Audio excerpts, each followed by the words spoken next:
Prensa con Gustavo Alegret.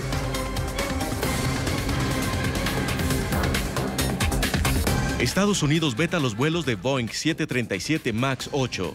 ¿Cedió Trump ante la presión de otros países? Condenado a más de 7 años, el ex jefe de campaña de Trump, Paul Manafort. ¿De qué le acusan y qué efectos tendrá la sentencia? Y la ONU pide proteger el medio ambiente para salvar la salud del planeta. Una tarea fácil. Aquí comienza Club de Prensa con Gustavo Alegret. Son 16 los candidatos demócratas que ya han anunciado que buscarán esa nominación y sumados los que muy probablemente, de acuerdo a lo que dicen los analistas y sus entornos, lo harán, llegaremos a esas más de 20. Es una competida carrera de primarias, las de los demócratas de este año, con un elenco que ideológicamente va desde la extrema izquierda. Algunos dirían que es la socialdemocracia al más puro estilo europeo, en Estados Unidos considerada extrema izquierda para muchos, y el centro, que probablemente quien mejor ejemplifica es la figura de Joe Biden, que todo parece indicar está a punto de presentar o de anunciar su postulación para la nominación de los demócratas. Una carrera que es nuestro primer tema de hoy en esta mesa de trabajo que vamos a compartir con el profesor Eric Langer, profesor de Historia de la Universidad de Georgetown. Profesor, buenos días. Buenos días. Gracias por acompañarnos, bienvenido.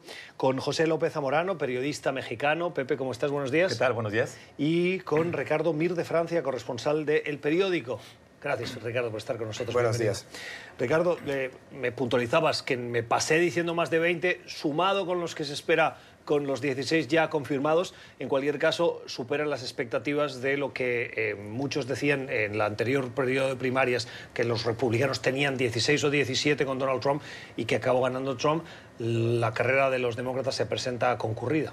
Cierto, es una carrera superpoblada donde tenemos a candidatos de todo el espectro político, desde la izquierda socialdemócrata, que aquí con un deje populista como serían Bernie Sanders o Elizabeth Warren, a candidatos casi de centro derecha, a figuras como Beto o como Kamala Harris, que recuerdan bastante a Obama, Cory Booker también quizá en sus planteamientos progresistas, pero muy pragmáticos. Y bueno, va a ser muy interesante. Para el espectador va a ser complicado seguir.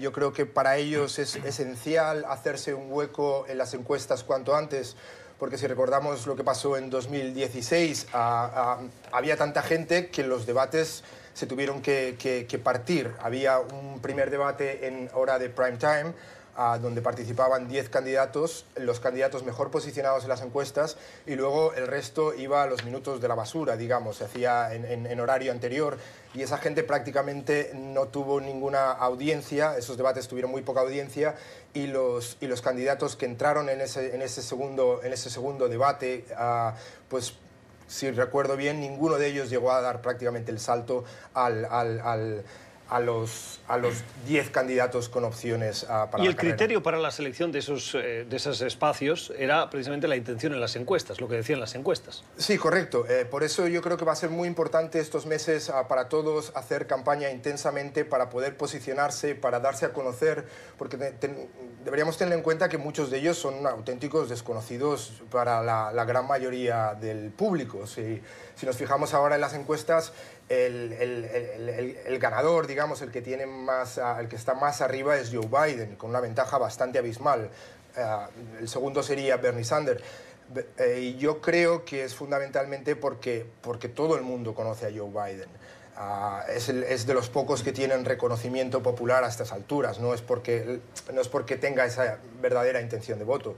De modo que bueno, va a ser muy importante para todos darse a conocer en estos meses. Pepe. Bueno, pero Beto O'Rourke tiene algo que probablemente no tienen los demás aspirantes demócratas. Es de los pocos que alcanzó prominencia nacional gracias a un descalabro electoral, ¿no? Y no es para menos, ¿no?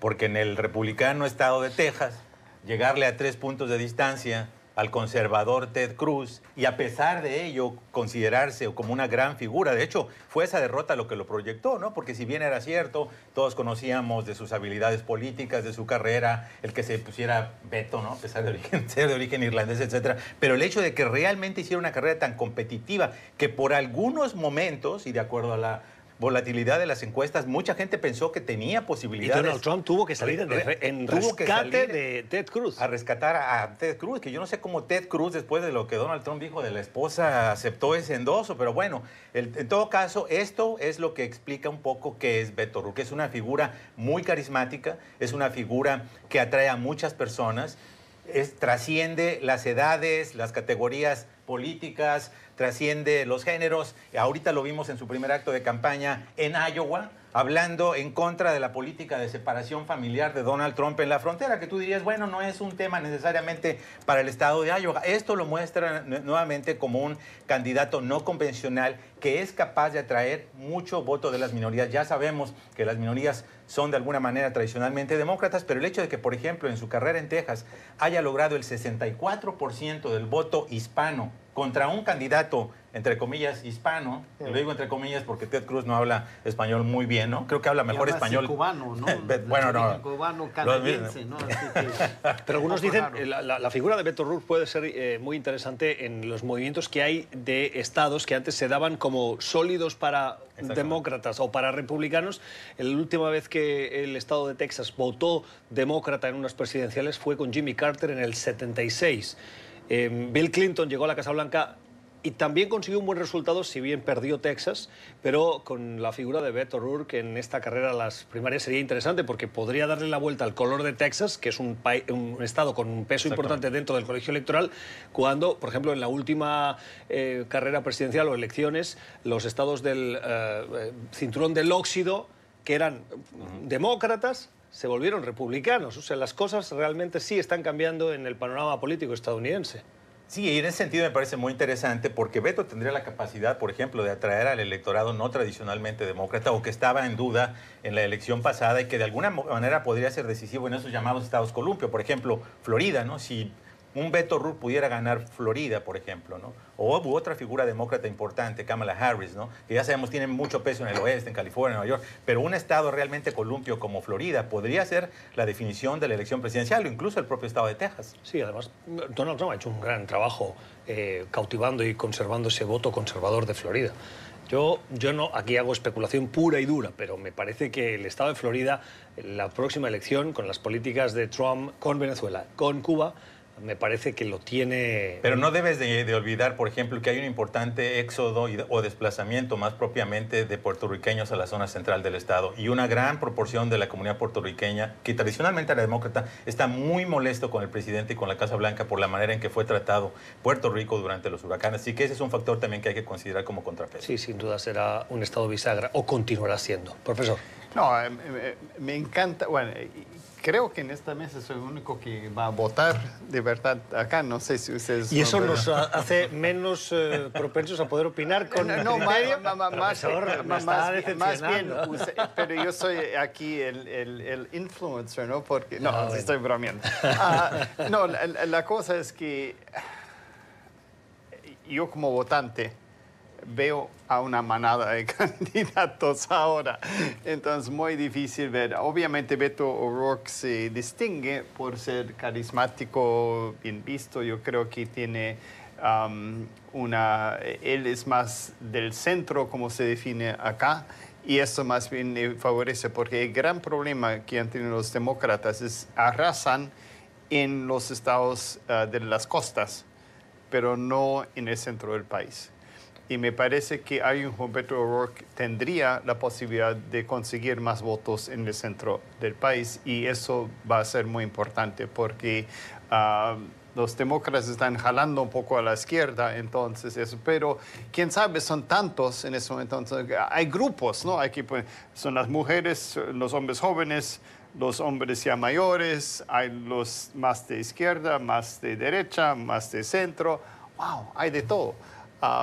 Así que vamos a ver, es muy temprano, obviamente, poder hasta especular. Hombre, no sé si es temprano para especular, pero en eso consiste también la mesa de trabajo. Me decía, y lo pongo aquí para consideración, un analista y estratega republicano que ninguno de los candidatos demócratas que hay ahora en liza les daban especialmente miedo frente a Donald Trump, excepto una combinación.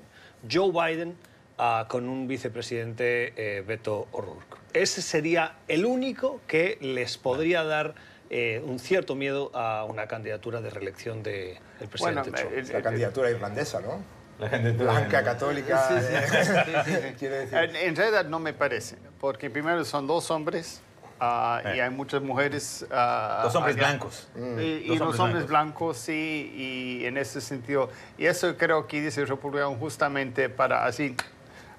Quizás darle el toque a los demócratas. Yo creo que no hay que descontar a Kamala Harris, pero voy a poner un contrapunto aquí al argumento del profesor a reserva de que destruya mi argumento mismo sobre la importancia de ser centrista. Yo te quiero, Pepe. Muchas gracias, profesor. La importancia de ser centrista en un partido demócrata que tuviera aspiraciones presidenciales. Me parece que el hecho de que Hillary Clinton haya perdido, y Hillary Clinton es como el modelo, el arquetipo del centrismo, ¿no?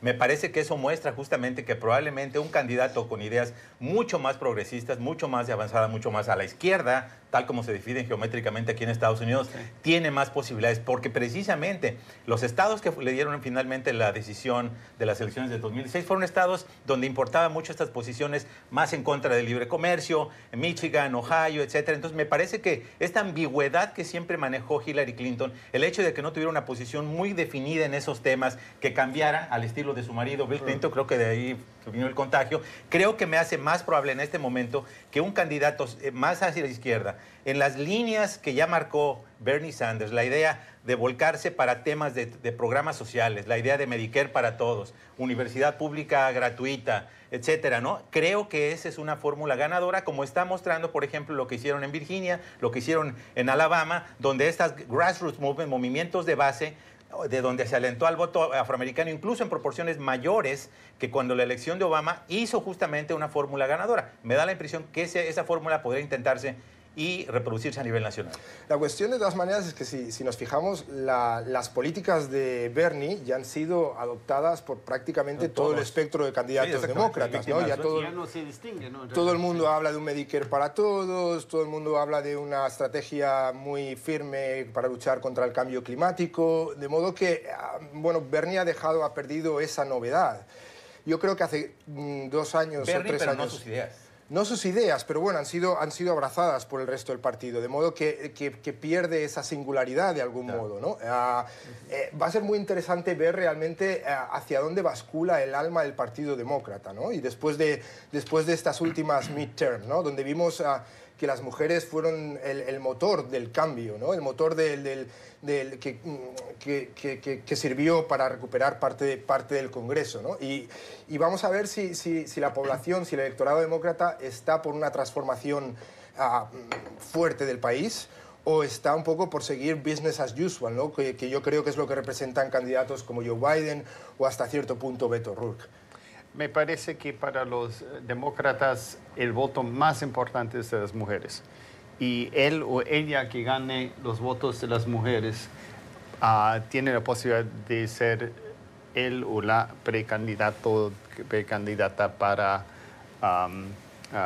contra Donald Trump. Y creo que eso en realidad es lo más importante. De hecho, es una realidad que 2 de los segmentos del electorado que la coalición conservadora de Trump está perdiendo es el voto femenil y el voto suburbano. Por eso yo no descontaría de ninguna manera un papel preponderante que pueda jugar Kamala Harris como una posible o candidata o compañera de fórmula, porque me parece que eso sería una manera de hacer un hueco muy grande a la posición de Trump. Y otro tema, creo que ya están muy claras definidas las coordenadas de la elección de 2020 con la presentación del presupuesto 2020 del presidente Donald Trump. El presidente está por recortar Medicare, Medicaid y el Seguro Social, y la agenda nacionalista, el muro en contra de las exportaciones comerciales, etcétera. Creo que le está dejando muy claramente que el papel que va a tener que jugar el candidato demócrata va a ser en oposición a eso. Va a tener que ser un candidato a favor de Medicare, de Medicaid, de Seguro Social, a favor de la apertura al mundo, a favor de proteger a los inmigrantes. Es decir, ya el presidente definió los términos y creo que les corresponderá a los demócratas definir cuál va a ser el candidato que enfrente la visión presidencial.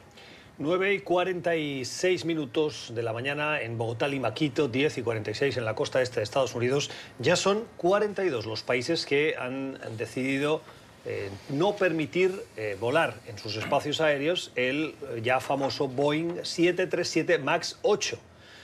Lo hacen después de 2 accidentes, el último este fin de semana en Etiopía, de este modelo de Boeing. Estados Unidos se había resistido, el presidente Trump dice que no tenía motivos y la Autoridad Federal de Aviación avalaba la tesis de que mientras no se conociesen más detalles sobre esa supuesta amenaza a la seguridad, no iban a tomar la decisión, pero en las últimas horas dieron marcha atrás y se sumaron a esa lista de países. Países que están poniendo en juego también el futuro de una de las grandes compañías de Estados Unidos, que es Boeing, un futuro incierto. Sí, bueno, yo creo que era cuestión de tiempo de que lo hicieran, porque Estados Unidos se había quedado solo.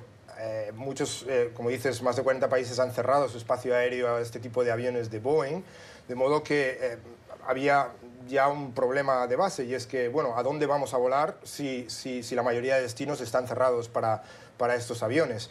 Luego ha habido mucha presión desde todos los flancos, ¿no? Desde consumidores y pasajeros, que a través de las webs, de las redes sociales.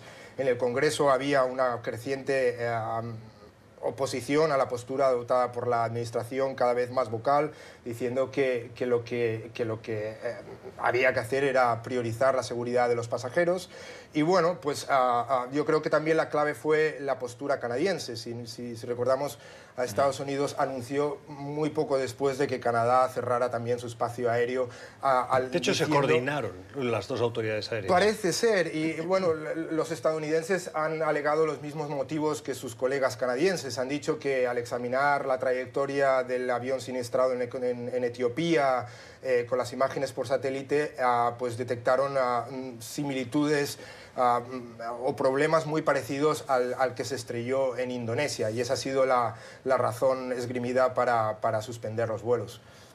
Sí, yo creo que era inevitable porque algunos países, de esos 40 países, no solamente habían aterrizado sus flotas, habían prohibido que los 737 MAX 8 volaran sobre su espacio aéreo, de tal manera que era insostenible. Pero me parece que una de las piezas de información claves que ahora estamos conociendo gracias a reportes que sacó de New York Times y el Washington Post es el hecho de que estaba documentado por parte de la Administración de Aviación Federal, la FAA, que algunos pilotos de Estados Unidos, aunque no habían, por fortuna, tenido un evento catastrófico manejando estas grandes naves, sí habían tenido los mismos problemas en el sentido de que el software que tiene la nave, que hace que la nariz baje y que independientemente que tú pongas el piloto automático, no refleja, el avión no responde porque se trata de un segundo sistema, ¿no?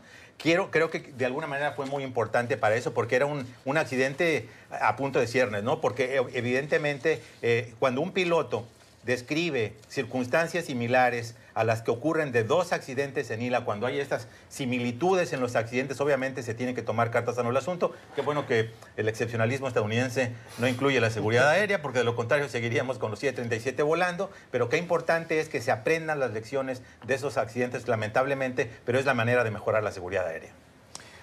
Bueno, me parece muy preocupante que Estados Unidos sea el último país. Quiere decir que la FAA, que es la agencia que determina si vuelan ciertos aviones o no, no se haya decidido antes con anticipación. Yo mañana vuelo y felizmente ya no tengo preocupación, por lo menos por eso.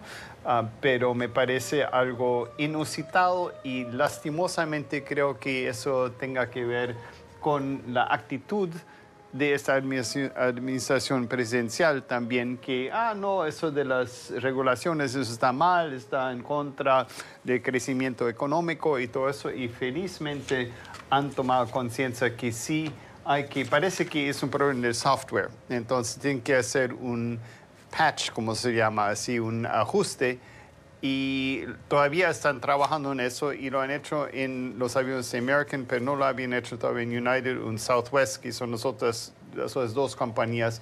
Entonces, muy preocupante, ¿cómo pueden dejar volar todavía esos aviones? Eso es para mí impensable que no hagan ese trabajo y lo digan a tiempo para que no pase otro desastre como ya ha pasado 2 meses. Y además, como decíamos antes, esto pone en una sombra de dudas sobre una de las compañías emblemáticas de Estados Unidos, que es Boeing, en un mercado tan competitivo como este, donde Airbus y otros fabricantes de la aviación mundial se están... lamentablemente, pero frotando las manos en esa competencia que tienen para conseguir contratos que garanticen la subsistencia. Y yo tengo que confesar, mi papá trabajó por Boeing toda su vida, así que creo que él sería el gran defensor, digamos, de Boeing, pero con eso seguramente también diría, ya murió, pero seguramente hubiera dicho, no, pues, ¿para qué están volando? Están suicidándose los de Boeing ellos mismos. Yo creo que hay antecedentes para pensar, sin embargo, que obviamente, problema serio para Boeing, sus acciones han estado cayendo en la Bolsa de Valores de Nueva York. No, hay antecedentes para pensar que no va a ser un efecto de largo plazo. Yo recuerdo hace varios años también hubo una cadena de accidentes de Airbus, los 319 y 320, y lo sé porque el vuelo de United a México utiliza esas aeronaves, y así que yo empecé a volar por otras aerolíneas porque se cayeron hace varios años, y de repente todo se subsanó. Yo creo que depende mucho de la respuesta corporativa. Me parece que en este caso Boeing actuó muy responsablemente. Sabemos que hizo un extenso entrenamiento de los pilotos porque ya habían identificado estos cambios que hubo en el manejo de la aeronave. Se entrenaron, obviamente no sabemos de qué manera se aplicó específicamente en cada aerolínea, pero el hecho de que hay una respuesta corporativa seria, responsable, oportuna, rápida, creo que va a minimizar el daño. Brevemente. Sí, no, un poco ahondando en lo que decía Pepe, pasó algo similar en 2013, creo que fue con el Streamliner de Boeing, ¿no? Se paralizaron la Autoridad Federal de Aviación estadounidense, paralizó los vuelos durante 4 meses después de que tuvieran aterrizajes forzosos y otros incidentes. Inicialmente pasó lo mismo, cayeron las acciones de Boeing, se habló mucho del impacto que tendría para la compañía, pero con el tiempo acabó repuntando el valor de la compañía, los contratos y los pedidos se reanudaron y acabó capeando la cuestión bastante bien. Las opiniones de los analistas que hoy están en nuestra mesa de trabajo, el profesor Eric Langer, José López Zamorano y Ricardo Mir de Francia. Vamos, cuidado.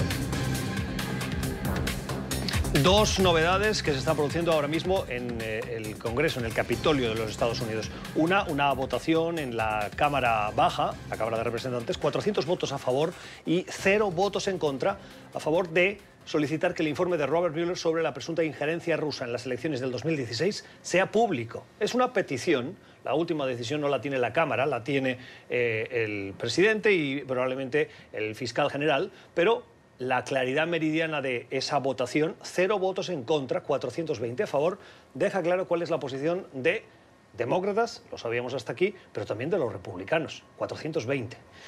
La segunda se tiene que producir hoy. Lo que dicen es que en la Cámara Alta, en el Senado, donde los republicanos tienen mayoría, muy probablemente se vote una resolución que aprobó la Cámara de Representantes, de control demócrata, la semana pasada. ¿Qué dice esa resolución? Que están en contra y que revierten la decisión del Ejecutivo, del presidente Trump, de apelar a la emergencia nacional para conseguir fondos que el Congreso no le da, de acuerdo a la Constitución. Es el Congreso quien tiene que definir el uso de esos fondos o la disponibilidad de los fondos para que el Ejecutivo los pueda utilizar. Pues bien, esos fondos que el presidente no obtenía del Congreso los ha obtenido de otros presupuestos. Es probable que el Senado vuelva a darle otra bofetada al presidente Donald Trump, en este caso, como lo hizo la Cámara de Representantes. Pero Trump, Pepe, esta mañana ya ha dicho que está listo para vetarla y sería la primera vez que veta una resolución del Congreso. Independientemente de eso, las dos cosas son signos ominosos para la Casa Blanca. Si estaban desayunando, se les ha de haber cortado la leche, porque esta votación de 420-0 es definitivamente un signo muy terrible para la administración. Sí, la decisión final va a depender del fiscal general, William Barr, cuando tome posesión. Sin embargo, el hecho de que haya 0 republicanos, ¿no?, dispuestos a que se mantenga la opacidad, obviamente ejerce una presión enorme para que este reporte se haga público. Sabemos que está en las últimas etapas y les creemos a las investigaciones periodísticas, y por supuesto el hecho de que coincida con todo lo que estamos viendo de las revelaciones de Michael Cohen, el hecho que ya es un testigo de cargo de la investigación sobre la colusión con Rusia, las acusaciones de Paul Manafort, el hecho de que mintió, el hecho que la propia jueza del proceso dijera que mintió en aspectos centrales que tienen que ver con la colusión con Rusia.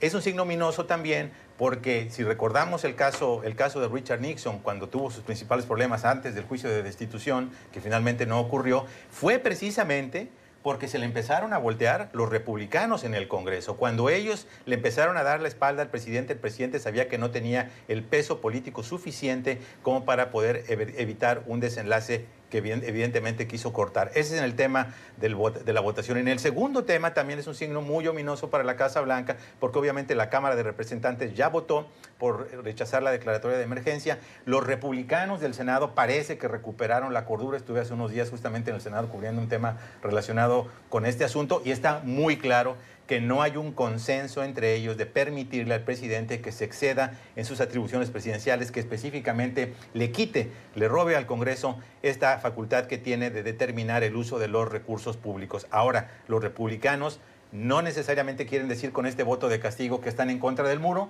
se quieren salir con la suya, por una parte decir no a la declaratoria de emergencia, pero sí al muro, porque saben o creen que es un tema ganador en los estados fronterizos. Sin embargo, creo que los demócratas en este caso tienen razón, el líder Schumer lo retó, vamos a ponerlo en el piso, vamos a ver qué pasa. Sabemos que ya tienen por lo menos 5 republicanos senadores que están en contra de la declaratoria de emergencia. Esto garantiza definitivamente que va a ser rechazada, independientemente de que el presidente haga el veto, como lo va a hacer, y que no hayan los votos suficientes para revertirlo ni en la Cámara Baja ni en el Senado. Políticamente es un signo de derrota para la Casa Blanca. En los últimos minutos hemos sabido que Mitt Romney, el ex candidato o aspirante presidencial y ahora senador, va a votar también en contra de esa emergencia nacional, y el argumento que utilizan la mayoría de los republicanos que se suman es que no se puede permitir el abuso de autoridad por parte del presidente, ya que, como hemos dicho al principio, la Constitución dice que es el Congreso el que aprueba el presupuesto, luego el Ejecutivo lo distribuye como considera.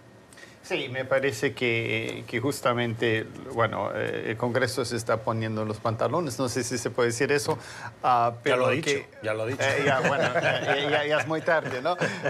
Y que por fin está tomando cuenta de que ellos están perdiendo demasiado poder, y el asunto creo que en este caso es que los republicanos temen a Trump por el problema en las primarias. Pero si todos son solidarios con ellos mismos, porque sospecho, yo no tengo acceso al Senado o algo así, o los congresistas, pero que muchos se quejan, pero no lo hacen público contra Trump y lo que hacen. Y de esta forma, si todos votan en favor de algo, entonces se blindan de alguna forma contra Trump también. Y entonces eso es muy, muy significativo, porque quiere decir que la rama legislativa de Estados Unidos como institución está volviendo a tomar el poder que le corresponde, y eso me parece muy importante. Entonces, si hay quizás en el futuro un impeachment, algo así, ya eso vislumbra mucho más esa posibilidad que antes, aunque no sé si han tratado eso antes. Nancy Pelosi decía que... Sí, eso me pareció muy interesante, que no se conoce el contenido del informe, y Nancy Pelosi dijo hace 2 días o un día que están descartando el impeachment. Sí. Yo creo que todo forma parte de una estrategia para decir, no lo queríamos, pero ahora el informe nos obliga. Sí, Nancy Pelosi es muy hábil. También podrías decir, nosotros no lo queríamos, pero nos está presionando el público y no podemos dejar eso para atrás. Ahora, yo haría una precisión. En el Congreso, los demócratas sí tenían puestos los pantalones, profesor. Los que no lo tenían eran los republicanos. Sí. Virtualmente vimos en los primeros 2 años de la presidencia de Donald Trump que claudicaron de su responsabilidad constitucional de ser un contrapeso al Ejecutivo, y que las mismas críticas que le hacían a Obama por el hecho de que se excedían sus órdenes ejecutivas, como lo está haciendo ahora Trump con su declaratoria de emergencia, nunca se les habían aplicado a Trump hasta ahora. Y si está siendo una semana difícil, se suma la sentencia que ayer se llevó el ex jefe de campaña del presidente Trump, Paul Manafort, que ya suma más de 7 años de cárcel. Ayer recibió una nueva sentencia, 3 años y medio de cárcel por 2 delitos relacionados con la conspiración por trabajos como lobista en Ucrania. Y esto se suma a los 4 años de cárcel que recibió la semana pasada en otro caso de fraude fiscal y bancario. Ya ha cumplido 9 meses. Semanus horribilis, si se puede decir así. Sí, bueno, y tenemos el refranero español, tiene ese maravilloso refrán que es dime con quién vas y te diré quién eres, ¿no? Y si nos fijamos, el círculo más cercano de Trump durante su campaña, una parte significativa de ellos han sido condenados en los tribunales y van a ir a la cárcel. Tenemos a Paul Manafort, tenemos a Carter Page, tenemos a Michael Flynn, que fue su primer asesor de seguridad nacional. Y bueno, y las investigaciones continúan. Sí, hay varios procesos todavía en marcha que ponen de relieve que este señor se rodeó de gente con escasos principios, sin ningunos escrúpulos. Voy a contratar a los mejores, ¿no? Eso es lo que dijo, ¿no? Claro, supuestamente. The best and the brightest. Sí. Bueno, y por eso elevó a su hija y a su yerno a los cargos más altos de la Casa Blanca, que es otra cosa escandalosa, ¿no? Partiendo de un político que decía que venía a regenerar la política, que venía a limpiar el pantano de corrupción en Washington. A quien le dio los cargos y las misiones más importantes casi en su administración, como era negociar el conflicto, una salida al conflicto israelí-palestino, negociar con China, negociar con México, a su yerno. Un señor que no tenía ninguna experiencia en este sentido, que no tenía ninguna formación, que es muy joven y que solo está ahí por ser el yerno de Trump. No, y además esto se suma al libro que está a punto de salir a la venta. Hoy es 14, el 19 sale a la venta un libro que lleva por título Corporación Kushner y que retrata cómo las figuras de Jared Kushner, que es el yerno del presidente Donald Trump con un cargo de asesor dentro de la Casa Blanca, y de su esposa, hija del mandatario Ivanka Trump, utilizan esas posiciones para avanzar en los negocios de la compañía, hasta el punto de que el libro retrata, según lo que ha conocido el periódico The Guardian, que tiene una copia del ejemplar que se va a distribuir a partir del día 19, y que explica episodios como quien fue entonces secretario de Estado, Rex Tillerson, le pidió o le dijo que si estaba loco por haber apoyado determinadas posiciones en Oriente Medio, o a Ivanka Trump haber hecho llamadas a gobiernos extranjeros en intermediación de su padre, para agradecer favores recibidos, y cómo estos gobiernos que tienen acceso a fondos de capital, por ejemplo, acaban haciendo inversiones o sufragando proyectos de la organización Trump de manera indirecta. ¿Qué nos dice el libro, profesor? Bueno, nos dice justamente eso, que hay muchísimo nepotismo, más bien, y que no saben dividir los negocios de la política. Eso es... o lo saben hacer muy bien. O lo saben hacer muy bien, sí, porque yo pensaba lo mismo que Pepe. Sí, muy bien. Me gusta más la interpretación cínica que es la verdadera, creo, que en este caso. Sí, que, lo que yo veo es ese acceso que pueden ir a la oficina del presidente en cualquier momento, decir, porque el problema que aquí tenemos es que el presidente Trump hace lo que el último le dice.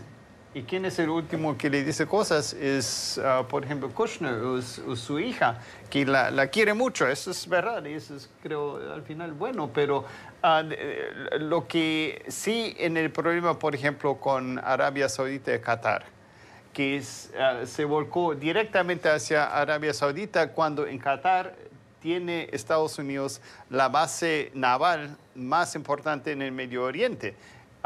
Entonces no tenía ningún sentido y no tenía ninguna lógica, excepto que Kushner era o es muy amigo del príncipe MBS, que es Mohammed bin Salman. Sí, gracias. Que él maneja los asuntos allá y por eso lo ha hecho y no tiene nada que ver. Y es muy amigo también de Netanyahu, ¿no? Que es el primer ministro israelí, que es un viejo amigo de la familia, y tenemos que tener en cuenta que en este momento actual, en los últimos años, Israel se ha ido acercando mucho a Arabia Saudí por esa confluencia de intereses contra Irán, al que ambos países ven como el gran enemigo geopolítico en la región.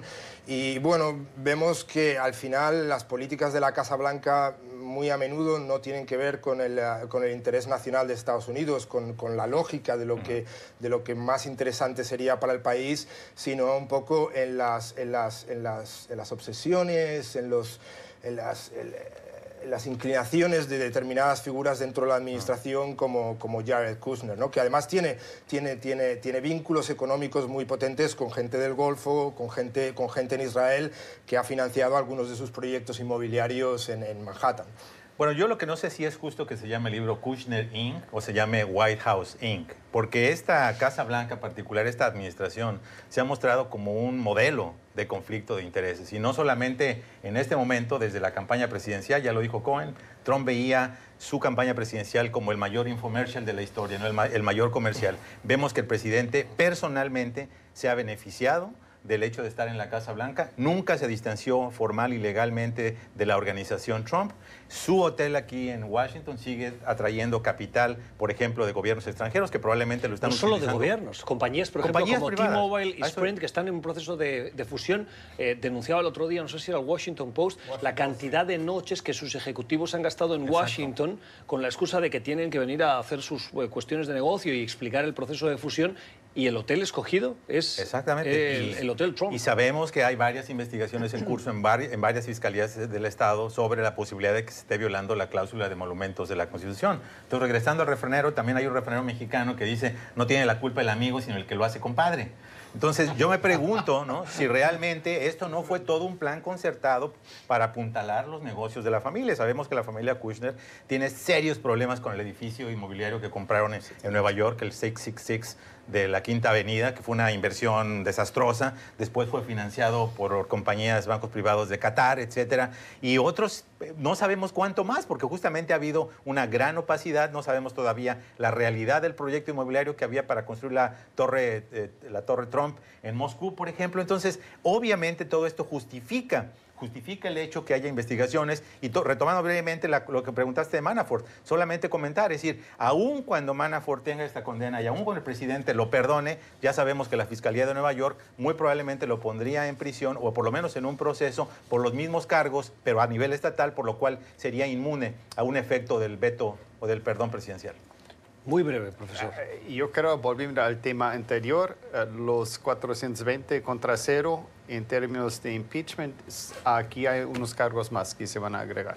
Usted es muy optimista con ese proceso de impeachment. Bueno, no sé si pensé peor, ese es el problema. Son las 10:16 en Bogotá, Lima, Quito, las 11:16 en la costa este de Estados Unidos, cuando nos fijamos lo que ha pasado en España. Madrid tiene una de las embajadas que Corea del Norte tiene distribuidas por el mundo. Y lo que ha pasado en esa embajada de Corea del Norte en Madrid es que 10 individuos entraron, amordazaron, encapucharon e interrogaron, algunos los golpearon, a los funcionarios que estaban dentro de esa embajada de Corea del Norte, robaron información y ahora la Policía Española y la Central de Inteligencia del Gobierno de España, el conocido como CNI, asegura que al menos 2 de los 10 asaltantes se han identificado como agentes de la CIA. Grave, Ricardo. Muy grave, y lo has contado tú muy bien, ¿no? Es una información que publica el diario El País, citando fuentes de la inteligencia española, del CNI, y bueno, pues esto además sucedió a las 3 de la tarde del día. Entran 10 personas en la embajada coreana, los amordazan, les tapan las cabezas con capuchas, los golpean aparentemente, según la denuncia después de los diplomáticos norcoreanos, y no se llevan objetos de valor, se llevan ordenadores, documentos, información precisamente pues, válida para los servicios de inteligencia. No sabemos mucho más. El gobierno español aparentemente ha preguntado a sus colegas estadounidenses qué pasó, si había sido la CIA la que había preparado la operación. Le dijeron que no, pero los españoles, por lo que publica el artículo, pues no se lo acaban de creer. Parece que hay vínculos bastante evidentes de que al menos 2 de ellos trabajaban para la CIA. Y bueno, es gravísimo por todo lo que implica, ¿no? Una operación con tanta violencia, se viola la ley internacional, las convenciones que dan inmunidad a las embajadas, y luego bueno, pues son de estas cosas que cuando las hacen los norcoreanos nosotros nos escandalizamos y son todos malísimos, pero cuando las hacemos nosotros, que creo que solemos hacer más a menudo, pues nadie se rasga las vestiduras, ¿no? Profesor. Bueno, me parece muy interesante que CNI haya filtrado esa información. ¿Y por qué lo ha hecho? Quiere decir que hay roces con la CIA. Hay algo más, creo, detrás de eso que que simplemente no conocemos, porque normalmente, en realidad me parece que esa clase de incidentes hay muchos, como dices, pero normalmente no se publican. En este caso sí. Quiere decir que hay varias cosas más detrás de eso que realmente no sabemos. Entonces, una noticia muy interesante para poder especular sobre muchas cosas y cuáles son las implicaciones. En realidad no sabemos y sería interesante saber por qué se filtró esa información. Y luego, esto pasó solo 4 días antes de la cumbre de Trump con Kim en Hanoi. Y también el ex embajador norcoreano en España es hoy uno de los principales cargos del régimen norcoreano, uno de los principales negociadores con los estadounidenses. De modo que todo sugiere que iban a buscar algo en concreto, algo que posiblemente podría servirles, podría ayudarles quizá para esas negociaciones que está manteniendo con... ¿Y los españoles divulgaron esa información para hacer fracasar la cumbre? Bueno, eso es... no tiene... Sí, esa es una pregunta estupenda. Sí. Pero de confirmarse la participación de la CIA en esta situación... No está confirmada. No está confirmada todavía. De confirmarse me parece Ni se confirmará. Exactamente. Bueno, podría haber suficiente evidencia circunstancial para pensar que estas personas están conectadas con la CIA, si es que es el caso. Pero me refiero a que esto confirma un poco esta brecha que existe entre el discurso oficial de Trump sobre esta cercanía con Corea del Norte, sobre esta empatía y el hecho de que las cosas caminan bien, por lo menos hasta la cumbre, con lo que están diciendo las agencias de inteligencia de Estados Unidos, incluida la CIA. El hecho de que el comportamiento hostil de Corea del Norte prosigue, de que no hay ningún plan real de abandonar su programa nuclear en los términos que los ha dicho Trump, y el hecho de que la cumbre haya fracasado, que sepamos de esta situación, ¿no? Esta injerencia inadmisible, me parece, en un país extranjero, una embajada que esté en otro país extranjero, o solo confirma el hecho de que las agencias de inteligencia deben estar desesperadas, si es verdad, ¿no?, en tratar de obtener información que las ponga en ventaja en estas muy complejas negociaciones de desarme nuclear. Lo que es evidente es que esto pasa entre dos otras naciones, las que quiera usted, y el escándalo primero es mayúsculo y probablemente el primer paso que toman los gobiernos es la retirada de embajadores o el llamado a consultas, que es un paso previo a una escalada diplomática importante. Pero esto es pan de todos los días. Yo recuerdo, por ejemplo, en las negociaciones del Tratado de Libre Comercio con Canadá, había acusaciones de que estaban siendo espiados los negociadores, ¿no? Es decir, yo creo que todo, aquí en la embajada en México, con embajadores previos, yo recuerdo que tenían su cuarto de guerra donde supuestamente era prueba de que los escucharan. Cuando salían a hacer negociaciones importantes, lo hacían en la calle, dándose la vuelta y tapándose la boca. O sea, yo creo que todo el mundo asume que en cualquier lugar del mundo están siendo víctimas del espionaje internacional, especialmente de las potencias que tienen la tecnología para hacerlo. Aquí mismo en Washington, la embajada de Rusia, sabíamos que tenían una estación de escucha subterránea, que al parecer los aparatos podían penetrar 10 metros de tierra para escuchar, decodificar el sonido a través de las ondas que golpeaban las paredes. Es decir, yo creo que todo el mundo... Este mismo programa probablemente está haciendo. Tan importante somos nosotros. No sabía, qué bien. Lo que pasó con Snowden también, ¿no? Que se descubrió que los americanos habían estado espiando a Angela Merkel, ¿no?, que es su principal aliada en Europa. O Estados Unidos. No hay nadie que a Brasil. A Brasil. A Brasil. Oiga, antes de ir a la pausa, profesor, no es una encerrona, pero quiero pedirle la opinión sobre el escándalo que ha revelado el FBI sobre los accesos a las universidades de élite en Estados Unidos. Usted da clases en Georgetown, que es una de las universidades implicadas. ¿Cuál es el ambiente interno dentro de la universidad? 2 alumnos, creo que de Stanford, ya han presentado un caso en contra ante la Corte en contra de la universidad. Cuéntenos brevemente sobre la Universidad de Georgetown.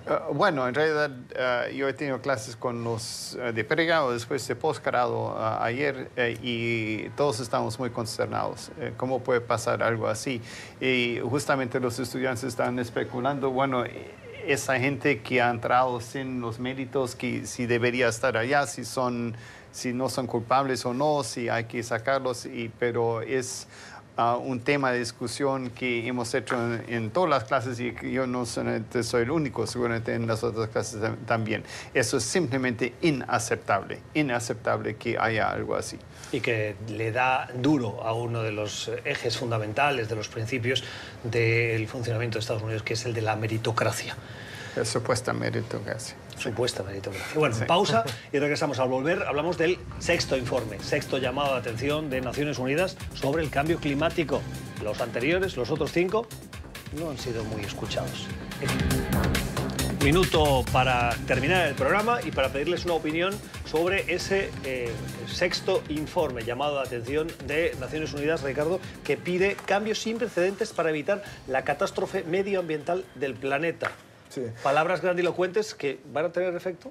No, yo creo que no. Es la tragedia en la que vivimos, ¿no? Que las advertencias son clarísimas, están por todos lados y desgraciadamente la clase política no se lo está tomando en serio, no está adoptando las medidas urgentes que parece claro que se necesitan para... ¿Los ciudadanos lo estamos haciendo? Yo creo que los ciudadanos cada vez estamos más concienciados y hay ganas y voluntad en muchos sectores de que se tomen medidas serias y concluyentes, pero la opinión de los ciudadanos sin la acción de los políticos no sirve para nada y eso es lo que estamos viendo. Se están haciendo cosas, pero sin la urgencia que requiere la situación.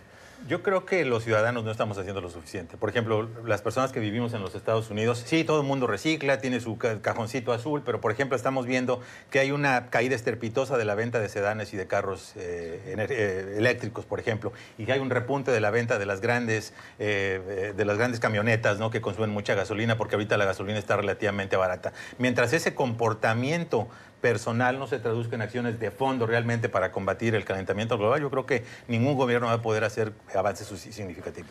Y por eso creo que es muy importante que los gobiernos hagan algo a ese nivel, porque es la única forma de hacerlo y obviamente el gobierno de Estados Unidos no está de acuerdo si con se eso. tasaran los coches con impuestos para esos coches grandes y de uso de mucha gasolina, el consumidor volvería a las que se hicieran berlinas, obligatorios los índices de productividad de la gasolina, y lo cual se ha venido demorando por décadas y décadas. Y pondría en juego eso a la gran industria también, junto con Boeing, de Estados Unidos, que es la industria del automóvil.